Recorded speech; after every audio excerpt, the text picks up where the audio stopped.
Insightful podcasts by informative hosts.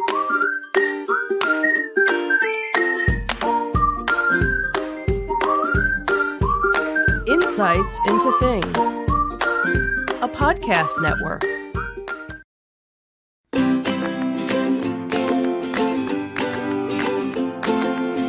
Welcome to Insights into Teens, a podcast series exploring the issues and challenges of today's youth. Your hosts are Joseph and Madison Whalen, a father and daughter team making their way through the challenges of the teenage years.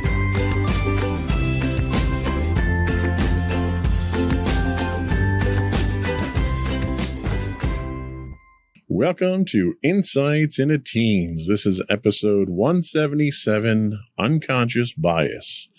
I'm your host, Joseph Whalen, and my objective and open-minded co-host, Madison Whalen. Hi, everyone. How you doing today, Maddie? I'm doing all right. How about you? I'm doing quite all right. Anything exciting going on with you before we get into the topic of the day? Well, Mommy's been off all week, so we've been doing some stuff together. That's nice. What'd you guys do today? We went to the shore. Nice. Did you get to see any of the planes from the air show? I know they're doing the AC air show today. No, but we saw plenty of advertisements. Oh, well, that's good. Didn't get ad blocker on the beach. I think that's like a separate subscription or something. So. Right. Nice. So today we're going to talk about unconscious bias and the impact it has on all of us. You'll be introduced to some common types of biases that have a large impact in our lives. We'll also talk about how to notice the effects of bias in your schools and in your communities. This awareness is what is needed to begin to make the necessary changes in our behavior, which we'll address in our last segment.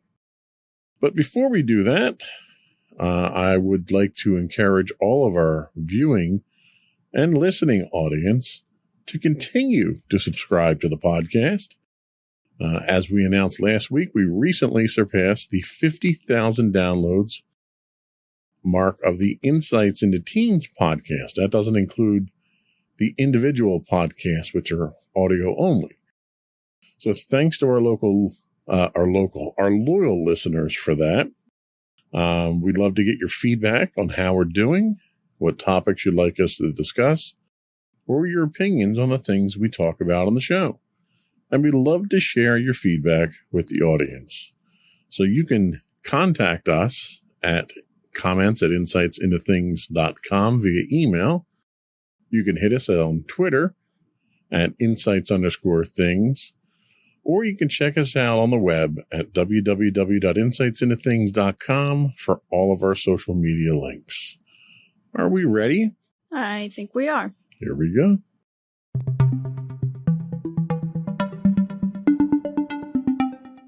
So what is unconscious bias? Unconscious bias refers to the attitudes or stereotypes that affect our views, our actions, and our decision-making ability. Scientific research in this area demonstrates how unconscious bias is automatically activated and affects how we think day to day. It also impacts hiring and evaluation processes and contributes to the lack of workforce diversity and even how we treat others on a personal level. The unconscious part of the concept indicates we're not actively aware of the root of those decisions are impacted by the stories, beliefs, or perceptions we may have of others. Bias implies that we are skewed in some way in our decision-making. But unconscious biases are, in fact, not a judgment. Everyone is biased. Each of us holds a set of perspectives that help us navigate a complex world efficiently. Our goal is to bring awareness to the subject that is misunderstood and, in some cases, unnecessarily overcomplicated. We're going to attempt to simplify unconscious bias today. And our hope is that you'll have a better understanding of the concept and some tools for how to think and behave differently. So what's the impact of bias? Is a small amount of bias really going to dramatically affect your life? The short answer is yes And the long answer is still yes. Researchers created a computer simulation that showed a 1% bias in favor of promoting men in the workplace. You might think that beginning with the same number of men and women in entry-level positions and applying a 1% bias in promotion wouldn't change the expected 50-50 outcome. In fact, applying a 1% bias in favor of men at every 6-month review for 10 years led to 65% of the most senior positions in the company being held by men. Every decision made about a person, from the time you meet them to when we're hired to the time we're promoted, passed over, get fired or quit, each decision costs us, and wrong decisions send us running to the nearest online employer rating board or college message board to post a negative review, and failure to attend to unconscious bias can even impede positive organizational change and organizational resilience. The study dealt with bias in the workplace, obviously, and while the initial research simulation was only run at 1%, when you add additional factors to the equation, things get worse. By adding in the bias that occurs when the job description is written, recruiting begins, interviews take place, hiring decisions are made, and then promotions are considered, you can see how the situation compounds. A small amount of bias has a large impact on our lives. The effects are dramatic and exponential. And as we continue to shine a light on unconscious bias, we need to also keep in mind that people are increasingly making decisions about the schools they attend, professions they enter, and job offers based on the institution's reputation diversity issues. As candidates, we have choices. In order to remain competitive, colleges and businesses will need to address each aspect of the process from start to finish. So this kind of became more of an issue recently with a recent ruling from the Supreme Court that we talked about already, in which they shot down the idea of affirmative action that was designed to combat discrimination and bias based on race. What they're talking about with unconscious bias here is something that clearly the court didn't take into account, because the whimsical majority of the court's thoughts were, oh, well, discrimination isn't an issue anymore, and we just need to make it not an issue and make it go away, and we shouldn't have government get involved with that. But unconscious bias says that human beings, by their very nature, are biased. What are your thoughts on that? I would honestly, agree with the science, obviously. I feel like everybody is biased, depending on, how you were raised, where you grew up, and really what you feel is what you learned was okay and not okay. I'll fully admit I'm a biased person when it comes to my own beliefs, and I can find it difficult to relate to people that don't necessarily share my experiences or have different perspectives. And I'm not saying that we can't, talk to each other even if we have, different beliefs and so forth. It's just, it's somewhat difficult when you kind of have a bias against somebody and you kind of have your own perceptions and stereotypes of them in a more unconscious way rather than more or less trying to have it purposefully. And it's funny because the study almost seems to suggest that conscious bias that we're aware of is better than unconscious bias. Because when you're not aware that you're biased about something, you really can't do anything about it. Yeah. And that unconscious bias may be something that's enforced from childhood. Maybe it's bias that your parents instilled on you. It could be cultural. It could be religious. It could be any number of things that has just been ingrained in you that you don't realize you have a bias against someone for something. Yeah, and I feel like especially when it comes to unconscious bias versus conscious bias, it's a lot harder to kind of change your ways or even move past that bias when you don't know that you have it. I think that's kind of an obvious statement, but when you're conscious of a bias you have, you can obviously, that's like basically the first step, and you can take steps to eventually overcome that bias.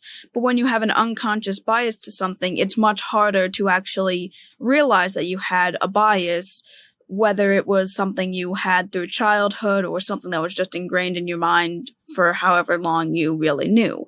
So I certainly would agree with the fact that conscious bias is probably it's probably easier to have, or it's better to have conscious bias. That way you know you have it and you can improve from it, rather than unconscious bias when you never actually realize it. And I think the other important takeaway here is to understand that bias is natural. Mm-hmm. It's, to a certain extent, it is an instinctive survival trait that humans have had since, we were living in caves. It's that bias, that things that we perceive as being a threat to us or not being advantageous to us for our survival, or for our procreation, for our continued existence, we develop a bias against those things. So we try to weed those types of things out of the group mentality that we're in. Yeah. So it's not unusual to be biased. It's what you do with that bias and whether or not you allow that bias to result in injustices. What were you going to say? I was going to say that not all biases, at least in that case, are necessarily bad. Yes, you can have biases related to your own survival. It's almost like with fear. I think that fear and bias can are kind of intertwined in some way, where it's like you kind of have a fear on something based on a bias you have with it. And some biases, it's okay to have some of them, because it's like, you feel yes, you can feel threatened by certain things. Obviously, some are certainly a bit more extreme, to where you should probably kind of reevaluate it when you can. But an important thing to note is that bias isn't necessarily a negative thing. And if somebody says that you have a bias, I don't think anyone should really be super defensive of it too much. And you're absolutely right. It's one of those things where just because you're biased doesn't mean you're doing something. You're allowing it to force you into a negative action. Yeah. Biases allow us to unconsciously recognize differences in people. And a successful society understands there's differences, racial, religious, cultural, societal. And it's a matter of celebrating those differences. You turn those differences into an advantage for the overall society. Yeah. Instead of looking at it as one being superior over the other. Yeah. A lot of times, the differences that our biases key on are complementary. Mm-hmm. And I think a lot of people, when they look at it from a discrimination standpoint, which is what a lot of people think of when they think of bias, the discrimination side of things is where you're recognizing those biases that you have, but then you're allowing them to rule your thoughts and allowing negative outcomes to come from them. Yeah. Whereas, we just had, this is a whimsical example, but we just had rotisserie chicken for dinner. Well, you like dark meat and I like white meat. Okay, they're biases, but that means that when we have a rotisserie chicken, it doesn't go to waste. The whole thing gets eaten at that point in time. So that's just a silly example of how you could take something where someone's biased against something and turn it into a positive type thing. Yeah. Do you ever run into bias, or what would be defined as unconscious bias in this case, in your day-to-day activities with friends or at school or out and about if you're in the mall or something like that? Have you ever experienced anything like that? Yeah, kind of. Now, as much as I, want to say, don't judge a book by its cover or don't judge somebody by their own appearance, I feel like I unconsciously do that in a lot of instances, mainly as a way, of course, to seek out any threats, because sometimes I like to wear more bright and colorful stuff that might kind of set some people off, because I know it sets certain people off, and I'm worried about interacting or being near people that it would set off. So I kind of have an unconscious bias of, okay, who seems like they would be set off by the way that I look? And again, it's unconscious, and I really don't mean to be, thinking that way, but it's like, it's kind of just how it is for me. Yeah. And I understand that. I mean, a lot of people unconsciously judge appearances. And I'm a great example of that. I'm 6'4", 500 pounds.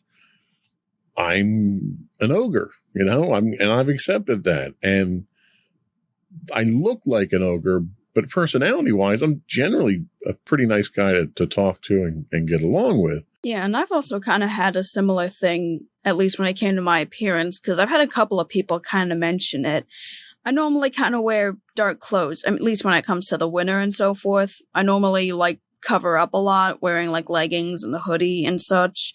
And I've had multiple people mention that I look depressed that way, or that if I dressed a different way, I would seem happier, which I feel is kind of an unconscious bias on their part to the idea of people who are depressed wear darker clothes and cover up more and don't seem to express themselves through their looks as much. And that's a great example of unconscious biases. Oh, if you're depressed, just wear something brighter. You'll feel happier. And it's like, that's not the way that works. Yeah, same thing with the idea of, if you're sad, just smile more. Right.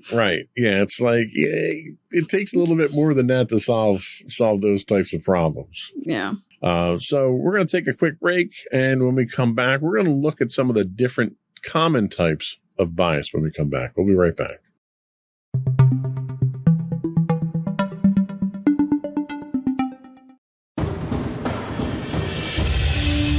For over 7 years, the Second Sith Empire has been the premier community guild in the online game Star Wars: The Old Republic.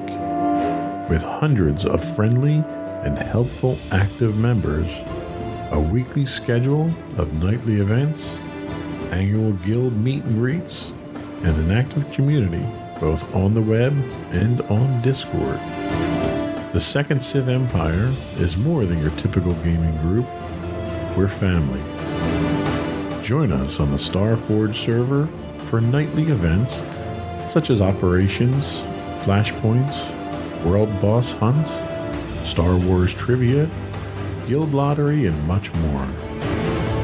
Visit us on the web today at www.thesecondsithempire.com.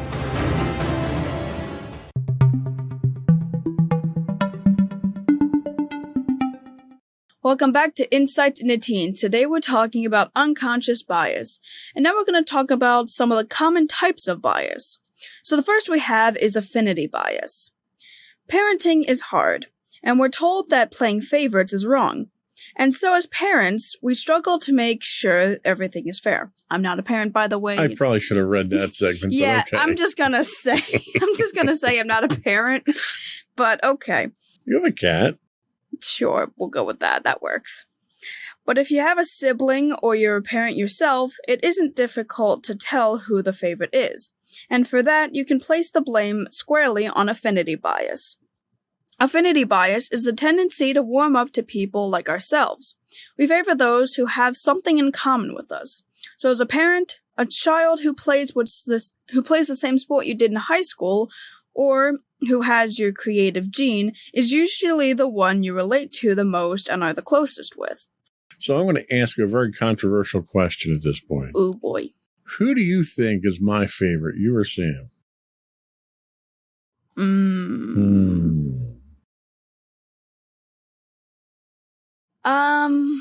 I'd probably say Sam, considering if we're going strictly based off of this bias, you have a lot more in common with Sam. He was your first child, and you probably relate to him a lot more, so. Really? Strictly on affinity bias, I'd say that he's your favorite. See, and I don't want to cop out and say that I don't have favorites. A lot of parents want to say that. Yeah. But I really don't. For me, and this is obviously off topic, but for me, you guys each have different aspects of my personality that I connect with. Yeah. So obviously I see you more because you're living here in the house with us. And as a result, when I do see Sam, he and I wind up kind of monopolizing the conversation because I don't see him very often. Yeah. But I don't think I favor one of you over the other. And I mean, I will say that I think you and I do have stuff in common. Like, despite the fact I really hate reading, I have your, talent for writing. Well, I wouldn't say talent, but desire for writing. From a creative standpoint, I think we are very much on par. Outside of all my other creative stuff. Well, I may not be able to do the artistic stuff that you do, but I can certainly take a step back and give you an independent opinion of it that provides value to you, I hope. Yeah. So anyway, just wanted to say I don't have favorites. All right. Just for the record. Cool. So the next bias that we have is Halo bias. I know this is not the Microsoft game Halo. First impressions have a lot to do with the halo effect. For example, let's say you have a friend your parents like because she was polite or got great grades. They don't worry when you hang out together and allow you to stay out later with them.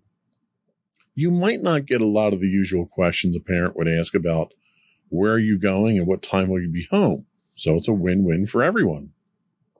However, you soon learn she shoplifted, she cheated on exams, and was into whatever the new illicit trend was at the time. So you stop hanging out with that friend because you realize she wasn't a good influence. Your parents, however, can't wrap their heads around it. They can't believe they were so wrong about her. Even after she's suspended from school, they still ask whatever happened to that nice friend you had. The halo effect is our tendency to think everything about a person is good because our first impression of them was good. In this case, the parents liked the friend. She came from a good family and she was polite. The same thing happens to all of us. I think that "at" probably wasn't supposed to be in there. Okay, yeah, I was confused. This is why I like to do read-throughs. Why didn't we do one then? Oh, because we're going to flub it, and we flubbed it. All right, moving on. Think about a student who has a big project that they make great success of, but who hasn't lived up to it since. In fact, this person is coming in late, making a lot of mistakes, and routinely relies on others to get her work done on time. Yet the teacher rates her highly based on the perception that she's a great student. This student is just like the teenage friend. Now, do you know anyone like that? Anyone that, has good stuff and then just doesn't do good stuff later on? Well, anyone who is perceived by people as being someone who you know them not to be. I mean, kind of. I had this one friend who was also one of the friends that said, had the unconscious bias that if I, dressed differently, I wouldn't be depressed. Your fashion friend, right. Got it. I'm not gonna... So, they were a good student because they were in a higher class, because they were in my advanced geometry class. However, when I talked with them at lunch, because we had the same lunch period, they were a completely different person and somehow admitted some really weird stuff, Well, don't get into details. Yeah, but it was weird stuff to where it's I don't know why, I never perceived that of them, and they would just casually say it to me and my other friend, and we were both kind of weirded out by it, so. Okay. So that would be a yes. Yes, I should have gone with a more simple answer then. So the next type of bias is perception bias. So perception bias is the tendency to form stereotypes and assumptions about certain groups that make it difficult to make an objective judgment about individual members of those groups. While affinity bias and halo effect tend to be specific to an individual and our perception of them, perception bias is typically based on a larger labeling of a group and influences everyone associated with that group. Meaning if we had an experience that our neighbor's child who volunteers at a local retirement community is generous and helpful, when you meet another child who has also volunteered in the similar way, you would have a difficult time seeing any negative traits. We apply the same logic to people we encounter in life. A study published by the National Academy of Sciences determined there's an assumption that men are better suited for science and technology-related projects than women. So how does that affect women? As an example, when hiring for a web designer, a search engine optimization analyst, or a data scientist, if 9 out of 10 candidates are men, it's difficult to put aside the perception that anyone else can be successful in those types of jobs and hire a woman. Our experience has shown us that men work in these roles, not women, so we gravitate towards the perception we are accustomed to. While there are many programs in place to increase the number of women in the fields, the disparity cannot be addressed until women are perceived as just as capable as men in traditionally male-dominated fields. The problem actually lies in the bias that makes those assumptions in the first place, and not as much in the hiring process. If the bias is based on stereotype rather than fact, the act of overlooking underrepresented groups of people will continue. If we don't stop and question when the bias is reinforced by the inequality we see, then we will continue to believe and perpetuate them. Perpetuate them, sorry. You're not going to perpetrate them. That would be a crime. Sorry. Tackling the underlying unconscious bias can be achieved by acknowledging the problem exists, ensuring there is widespread awareness of it, resolving to do something about it, and becoming accountable for your actions. So I can talk kind of from firsthand experience with this. When I do hiring at work, I'm always hiring for a technical position. Either it's a IT related or development or what have you. And the last couple of positions I had posted jobs for was for development positions. And it was probably a 10-to-1 ratio of men to women applying for the positions. And trying to be an equal opportunity employer when it comes to gender, race, everything, it's very difficult to find suitable candidates that fit the requirements when you have such a disparity like that in the applicant pool. Mm-hmm. So I try, the one particular position, the best candidate that I had in the pool happened to be this young lady who was very talented. I would have really liked to have hired her. And in fact, we'd even offered her a position, but we couldn't come to terms on the financial numbers. But there were probably, for that one highly qualified candidate, there was probably 8 other male candidates that were as qualified or slightly less. So it's very difficult to kind of not have a bias when your applicant pool is that sideways, Yeah. I don't really have a solution for that. I try to consider everyone based on their merits. And if I look at everyone and I don't look at a name and I just look at their qualifications, I can usually pick the people out of a applicant pool that would be the best person. And then from there, I try not to let unconscious bias filter into that scenario. Maybe I do. Maybe I'm unconsciously biased to female applicants because of the influence that you and mommy have on me and how much you've opened my eyes to I don't want to get dramatic and say the plight of women, but the conditions that women, have to exist in the workforce. And maybe I'm trying to do my part to ease that, and maybe it's a reverse bias. I don't know. It's like I'm just overanalyzing it at this point. Yeah. But I can speak from experience that's a problem in the workforce for sure. So the next one we have is one that I experience all the time, and that's confirmation bias. Confirmation bias is described as seeking out evidence that confirms our initial perceptions, ignoring contrary information. It's a little like a debate. Each side prepares for their argument with facts, figures, and studies that will support their position, and they will disregard or find fault with the opposing viewpoint to win the debate. Confirmation bias gets on one side of that debate and allows us to only accept what supports our argument. Confirmation bias can make a bad situation worse because we become stubborn and refuse to change our opinion. We seek out information, evidence that justifies our position or makes us feel like we're right or wrong. And contrary to that, we may wind up ignoring evidence that's presented to us that is against our argument at the same time. Yeah. So, for example, let's say Bob has an idea for a new product that he believes will be well received by the public. He does market research and presents findings that support his initial idea. When his coworker presents data that shows the product won't be profitable, Bob discounts it. Bob has data.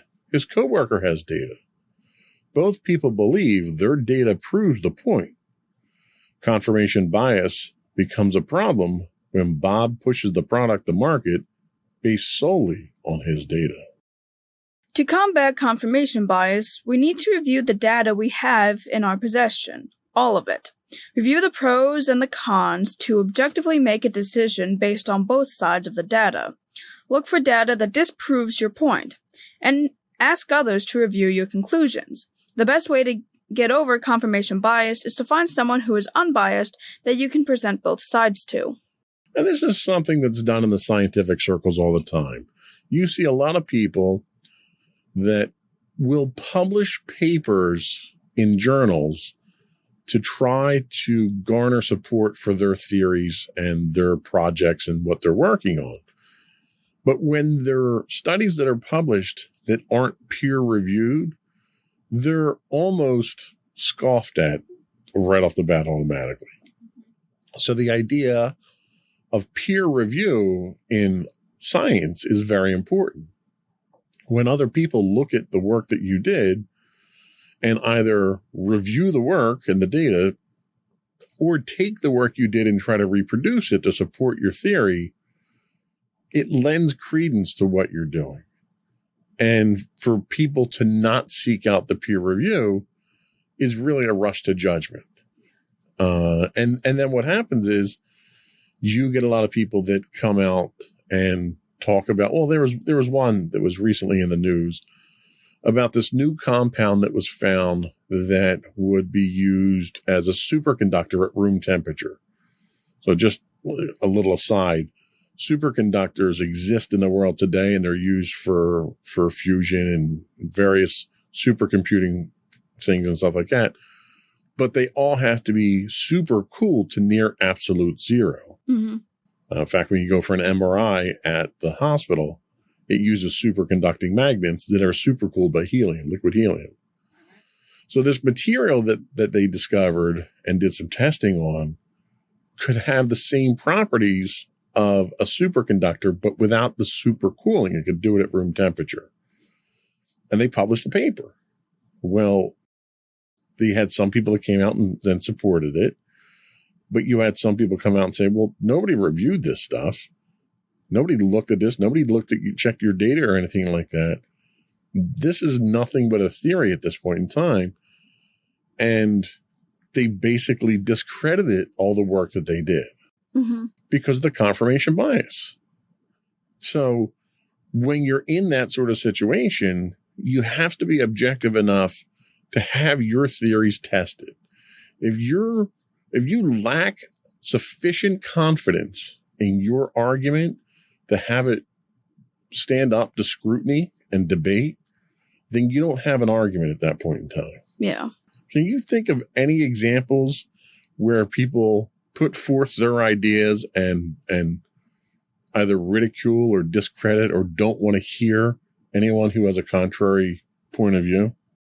Yeah. That was a softball I tossed up there for you. Yeah, I was gonna say, I feel like it's kind of easy to be, find that now, unfortunately, because so many people are like so headstrong in their own beliefs that they won't even do their own research. They'll just like say that like they'll find like the one source that agrees with them that again probably wasn't peer reviewed, so it's probably inaccurate anyway, and will, pretty much go head first into keeping it. And I'll say I probably also have that kind of bias because I try to get multiple sources, but for the most part, when it comes to discrediting people, I kind of just look up the first thing I see to show that the other person didn't really do their research first. But then again, I should also be looking at other sources that also, one, disagree with my statement, but two, are also, again, peer-reviewed. And that's also kind of why, we encourage everybody else to do their own research. While we try not to be one-sided when it comes to our podcast, we're only really one source, and there are plenty of other sources out there that will agree with us, disagree with us, or kind of be a midpoint between both arguments. So, that's kind of why we encourage everybody to do their own research and get as many sources as they can. And I guess that's why, in school, they kind of have us look up multiple different sources for our different things so that we're not looking at just one singular source. Yeah, when you're basing your entire political argument on a single source from Newsmax, you're kind of treading on thin ice there. Yeah. So, but yeah, and one of the things is that when we do research for these podcasts, usually each segment comes from a different source, so we can try to provide different perspectives. It's not the end-all, be-all. We're not a scientific organization here. We're not a think tank. Go out and do your own research. Yep. We're going to take our last break here. And then when we come back, we're going to talk about a little bit more about the basis of unconscious bias. We'll be right back.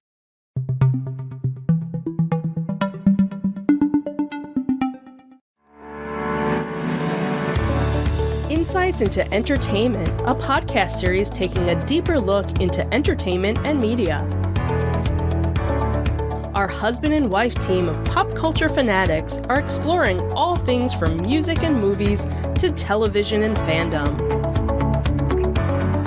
We'll look at the interesting and obscure entertainment news of the week. We'll talk about theme park and pop culture news. We'll give you the latest and greatest on pop culture conventions. We'll give you a deep dive into Disney, Star Wars, and much more. Check out our video episodes at youtube.com/insightsintothings. Our audio episodes at podcast.insightsintoentertainment.com, or check us out on the web at insightsintothings.com.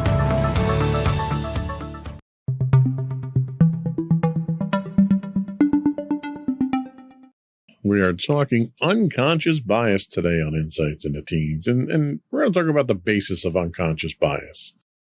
A professor of economics at the University of Texas at Austin studied the relationship between personal attributes and economics.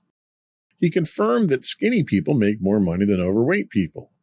Tall men are promoted more often than short men. White women are paid more than black women, and much more than Latino women. Bald men make less money than men with a full head of hair, yet men in general are paid more than women. That means that a fat, bald female if she's Latino, doesn't get paid anything. Differently abled and LGBTQ professionals make less than men across the board as well. So why does this type of bias happen? It's unlikely anyone sets out to do this on purpose, yet some of it, I kind of take exception to that, but it happens consistently enough and on a large enough scale for it to be studied. Well, bias has been around long enough that it should have been studied for quite some time. Yeah. If someone has an attribute we find favorable, subconsciously, we think that person is good, and of course we want to associate with good people. It's this unconscious need to categorize people that leads to the kinds of decisions that favor some and leave others out. According to studies in cognitive science, our brains receive 11 million pieces of information every second, and we only process 40 of those details consciously. This makes us more than 99% unconscious. Which makes me sound like we're really stupid then. Yeah, really. The unconscious brain is working to minimize how much energy it uses by automating certain predictions and perspectives. This automation allows us to have more energy and awareness in case we need to respond to threats. Our minds are working with what it is exposed to and stores evidence for, which means it has no inherent idea of right, wrong, good, bad, truth, or lie unless we ascribe it or learn it from others. Which means that whenever I flub any of these lines, it's only because I'm doing it unconsciously or something like that. This lack of awareness or attention to our perspectives means we don't realize just how biased we are. Ask anyone if they're biased, and very few will admit it. You know, it's one of those things that people might even feel insulted by. Absolutely. And those who are unaware of just how deep the bias actually runs. So pinpointing bias is hard, but not impossible. According to the Cognitive Bias Codex Cognitive Bias Codex. You'll get it. Created. That's why we need to do read-throughs. Then do read-throughs. There are an estimated 180 cognitive biases, and the list is frequently updated. This codex is a useful tool for visually representing all of the known biases that exist to date. You may have heard of the term cognitive bias as a synonym for unconscious bias, but cognitive bias is not a synonym for heuristics. Heuristics are nuanced, and the Cognitive Bias Codex organizes biases in a meaningful way while listing heuristics and biases under the same label. Daniel Kahneman, in his book Thinking Fast and Slow, explains the difference. He says heuristics are the shortcuts that humans use to reduce task complexity in judgment and choice, and biases are the assumptions we make based upon those shortcuts. Our assumptions affect our behavior, and our behavior affects everyone around us. By understanding that we're all biased, we can make the decision to work together to be more conscious of our thoughts and actions when relating to others. And while we can't always stop ourselves in the moment, we can think about our actions to see why we chose a particular person for a task or put a specific individual on a team. We can ask what made us act and think in that way towards this person or group. And then if need be, we can remedy that situation. We can put our eggs. Whoa. Let's back that one off. That's a big flub today. We can put our egos aside, and, along with our eggs, over in a basket somewhere. But not all in one. Not all in one, right. And admit we have made a decision based upon a bias. We can interrupt the biases and acknowledge them. And not only can we address the current situation, we can resolve to not do it again. Over time, it's possible to learn to think and behave differently. By using an objective test to measure our bias and by reflecting on our actions, we can change the way in which we are biased. And I guess that's really the moral of the story here, is that everybody is unconsciously biased and doesn't realize it usually. But by paying attention to your actions, by being aware of the world around you, by understanding the impact of your actions on others, you can become consciously biased. And if you can become consciously biased, then you can change. Yep. What are your thoughts on that? Do you think that you've had unconscious biases that you've had to overcome in your lifetime so far?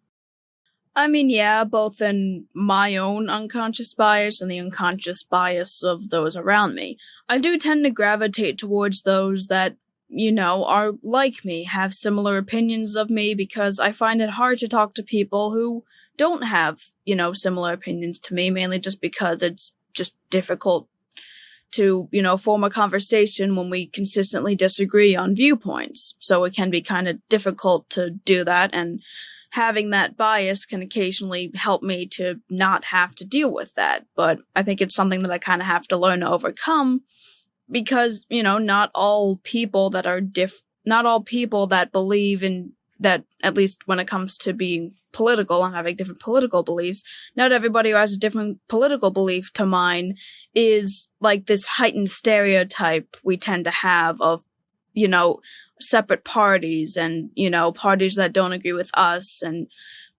stuff like that. So I feel like it's something I could eventually overcome. It's, again, probably going to take some work, because much like with every bias, I do it unconsciously for the most part. And, the first step is to make that unconscious bias a conscious bias. So that is very well put.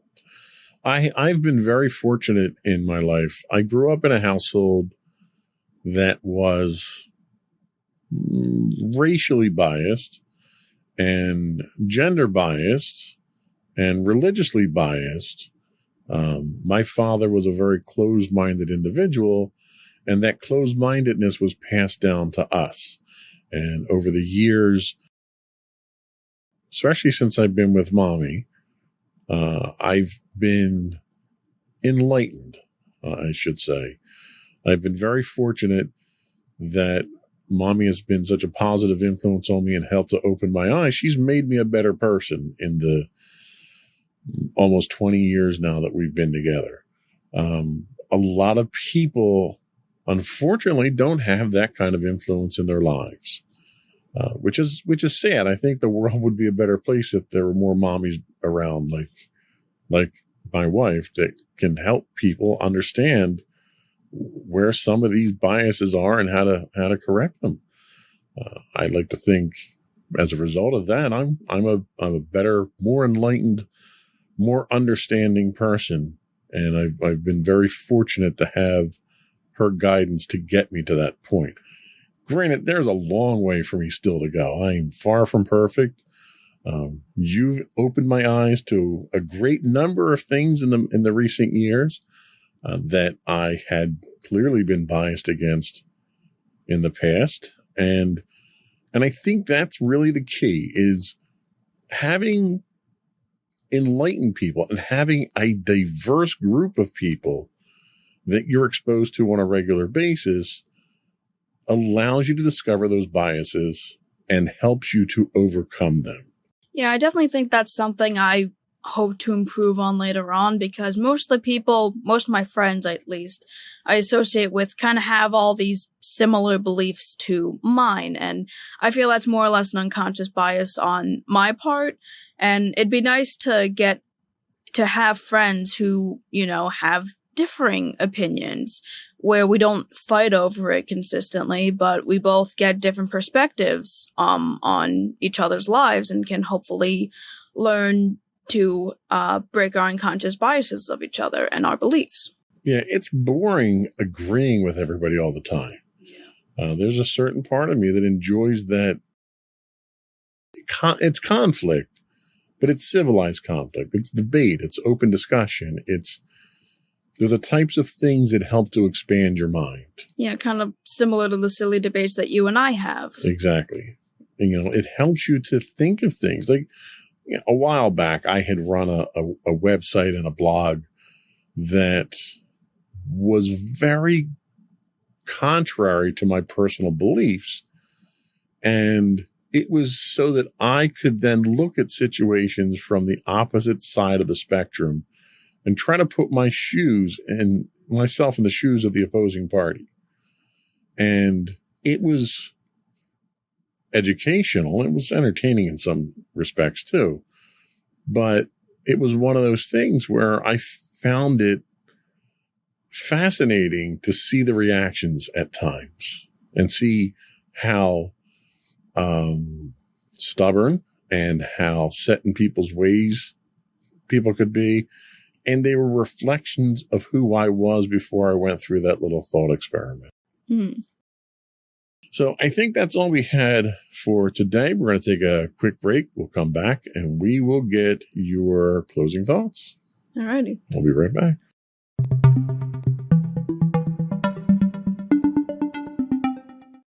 Okay, so to everybody out there, I kind of just want to reaffirm the idea that we all have our own biases, whether unconscious or conscious. But everybody has a bias no matter who you are, and some of those biases aren't necessarily a bad thing. It's kind of just human nature that we have biases in order so that we can, determine threats and whatnot. However, some of those biases can go a bit too far, and some of them are just incredibly unconscious to where you're not willing to admit it. And I guess the important thing to note is that it's not a bad thing to admit that you have a bias. The important thing is that you move past that bias once you become aware of it, rather than completely denying it and refusing to change your ways. Okay.